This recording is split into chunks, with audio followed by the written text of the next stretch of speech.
better junctions, Darren? Yes, thank you. If we can start with Rachel, are you confident that TfL now has a good grip of safe junction design for both cyclists and pedestrians in view of the plans coming forward on the Better Junctions review now? One thing that does still concern me is the extent to which safer junctions for pedestrians and cyclists are still threatened by motor capacity throughput. So I'm still kind of waiting to see what happens in terms of some of the junctions that are coming through. Junctions are hugely important because we know that, I'm just looking at a report from UCL where they look at a selection of fatal and life-changing crashes over the past few years in London, 3/4 of which happened at or near junctions. So junctions are really key, and I think there needs to be a shift in approach whereby we put safety of cyclists and pedestrians, you know, at the forefront of junction design, and I think that process is still ongoing. I'd like to see it deeper. And sometimes with the plans, you know, I see complaints from local residents that they're seeing some cycling improvements, but not the pedestrian improvements, or vice versa, and so on. And have they got that formula right in terms of actually meeting the needs of both pedestrians and cyclists? Yeah, I mean, I would support what people have said about the need to reduce pedestrian crossing times, and also in terms of cycles as well. There's research that looks at people cycling and how long they're prepared to wait before they'll go across a junction on red. So we need to make sure that we're not just designing something and saying, oh well, if people use it as planned, they'll be safe. We need to look at actual behaviour and make sure we're designing for that. Yes, Joe, I'll come to you. Yeah, well, we're active members of the Better Junction Group, and it's a very good thing, and I agree with everything that's just been said on the importance of it.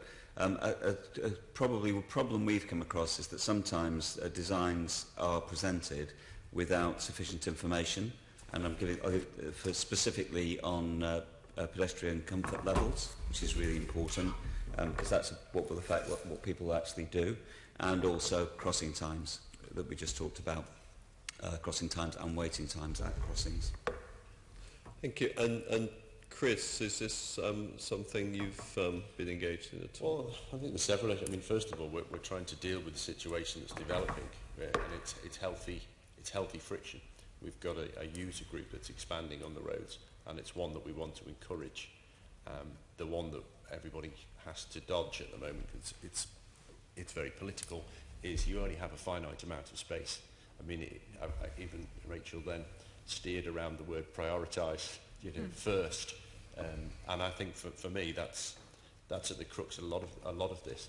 You have a finite amount of space. You have to choose who uses it. The logical thing to do is to prioritise the people that you want to encourage most, which is, for me, walking first, cycling second, public transport, private vehicles, and that's going to involve some pain, and that's going to involve some change. I mean, there was an assumption right back to the modelling that I was listening to the discussion, and there was an assumption that longer journey or so is a bad thing. That's a bad thing. We need to stop it. Well, actually, why do people change behaviour? Because there's a better way, and that can be done by making this better, and this gets a bit worse. So we make the most sustainable journeys the junction should prioritise the people you want to encourage the most. At the moment, they don't. That's very, very clear. Andrew, I'll put this to some of you, to you, from what you've heard from Rachel and Chris and Joe. What specifically you want to put to me, Darren? Getting this balance right between the needs of pedestrians and cyclists. How confident are you that TfL is getting that right, and also about prioritising both of those properly ahead of the needs of motorised traffic? I think what we've heard demonstrates the many functions that these junctions have to perform, and that's why it's a difficult job to redesign them.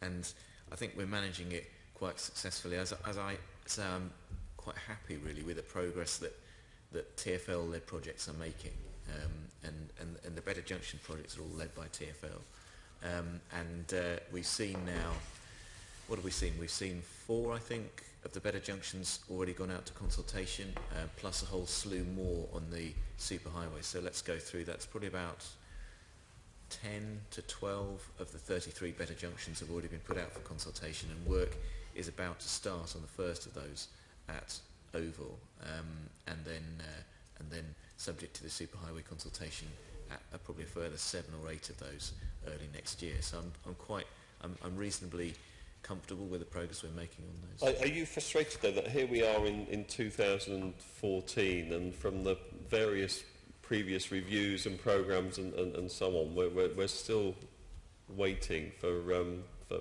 one completed junction project? I'd be frustrated if we were still at this position in a year's time, but I don't think we will be. I think we will see a substantial number of completed or almost completed junctions. But these are very big junctions, and with the kind of conflicts and variety of demands as well on them that you've heard described, and they can't be done overnight. So no, I am very happy with the progress TfL is making on TfL delivered programmes. I am more worried about borough delivered programmes.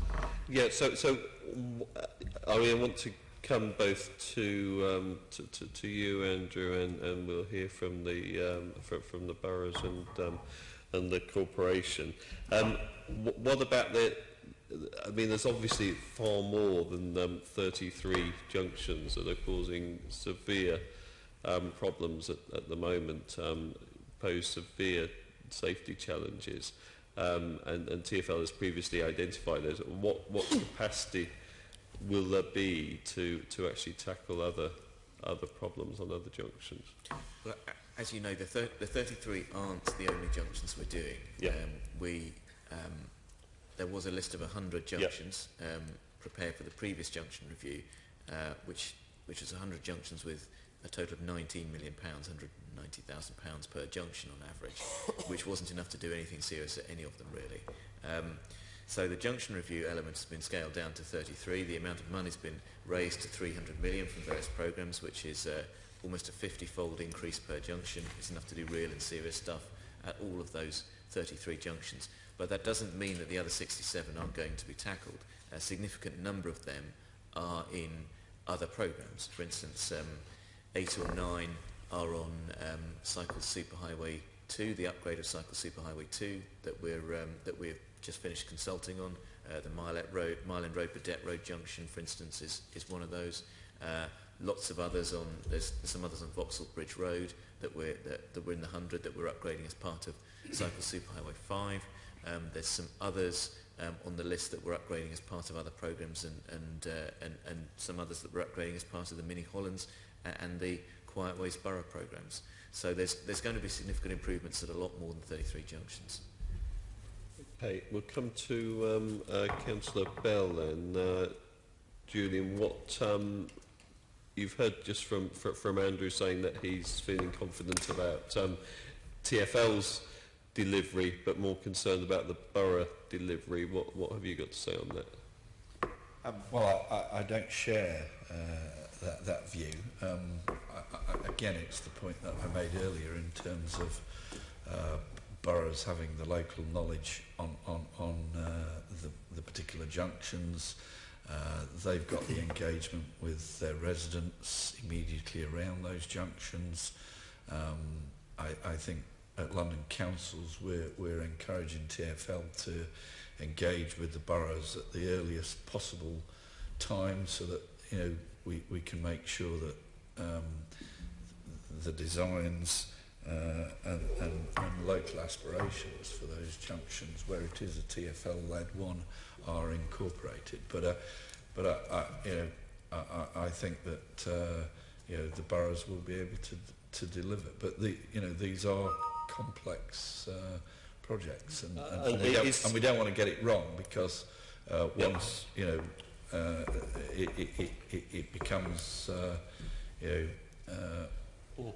kind of almost permanent thing. We don't want to waste public money on half-cocked schemes, and we also want to avoid lulling people into a false sense of security as well, which other previous junctions designs have sometimes been accused of. But is funding the biggest barrier now, would you say, in terms of what the boroughs have got to do? That's a question for Andrew, really, because we get our LIP funding through TfL. So, I mean, as I've said before, if anyone is concerned that they're not getting the funding they need or they're not getting the commitments they thought they had, then I want to hear from them, because I've been very clear to TfL that has to come across, and you've heard it from Julian that it has in his case, and I hope that's happening in every borough. And I think it would be very useful actually for the committee to, as you've done, to ask for an account of what actually has been delivered, what's actually been asked for in each borough. And I think in terms of things like the junctions, as you know, the 33 junctions is a TfL-led programme. Not all the 33 are being delivered by TfL, but it's a TfL-led programme, and I think it's going well. And all the 33 junctions in the programme I'm reasonably happy with. It's some of the other things. As I say, I am concerned that we've been out to consultation on a lot of really big and complicated schemes, but we haven't been out to consultation on many much smaller and less complicated schemes. Thank you, and I'll come to Michael now. Just taking up the question of junction design, I mean, we've, in the city, had to deal with deconstructing some of the enthusiastic traffic engineers' work of the 60s and 70s. Yep. And they're big work, they're big major infrastructure. Yep. I mean, Holborn Circus we've done, Aldgate we're doing underway now, and we're coming up to the Bank Junction, and we're just moving on to St Paul's Directory. Now, those are major physical infrastructure projects, and they take time, because we know with Aldgate it's been going about 7 years before it's hit the ground. Holborn Circus are similar. Starting on the St Paul's Directory now, I don't see it hitting the ground for 5-7 years. That is the nature of major changes inside a city fabric. So we're moving as fast as we can, but those timescales are practically, they're fixed. I don't see how you get around them because of consultation, legal requirements, getting the funding, getting the design right, as you point out. Those are the sort of timescales. Can I come back to Rachel? Is this going to cause fundamental problems in terms just that timetable in terms of London getting geared up to be a cycle-friendly city? Because if we think to a few years' time, and hopefully we've made big advances on cycle superhighways, on central London grid, on quiet ways and so on. Yet still, when cyclists get to the most dangerous, most difficult part, they're still left to fend for themselves. Could this be the single biggest blockage in the system in terms of getting London as a cycle-friendly, safe cycling city? Yeah, and you could argue it's unfair to create routes that give people the perception of safety, and then when they get to a junction, actually the same risks are built in. And I get worried when I see actually coming from TfL and some of the boroughs plans for junctions that in some cases still include near-side cycle lanes, advanced stop lanes when there is left-turning, heavy goods traffic, significant amounts. We know that is dangerous. We know that UCL report on life-changing and fatalities in London shows that many of these are caused by that kind of design. We shouldn't be seeing those designs. So there needs to be a step change as well as the process being sped up, I think. Yeah, because it's not fair to give people routes that create predictable hazards at the time when they need protection most. But obviously we do want to see proper consultation and local engagement on the plans, and we don't want to see badly done schemes that have to be redone again in a few years' time that lull people into false sense of security. So is it just a case that we have to grin and bear it for the next few years while this junction programme works through, or are there practical things that LCC thinks can be done that could speed things up? Well, I mean, this ultimately, the speed and the level of consultation is going to be, it's a political and policy decision. I would just remind people that there are predictable hazards. We know that people will die or, experience life-changing injuries if we have a road network with these kind of hazards in place. So I think that needs to be taken into account. And so that I assume you'd then be calling for increased spending and more capacity at TfL to deliver these projects if it was to be a higher priority. They are very complex schemes. There are obviously a range of users to be considered, but these junctions are working particularly badly for cyclists. If we look at the collision risk, we look at the risk, for example, for women cycling in central London related to HGVs and deaths or life-changing injuries. These are, people's lives are ruined by these kinds of things, even if they survive. Thank you. Thanks.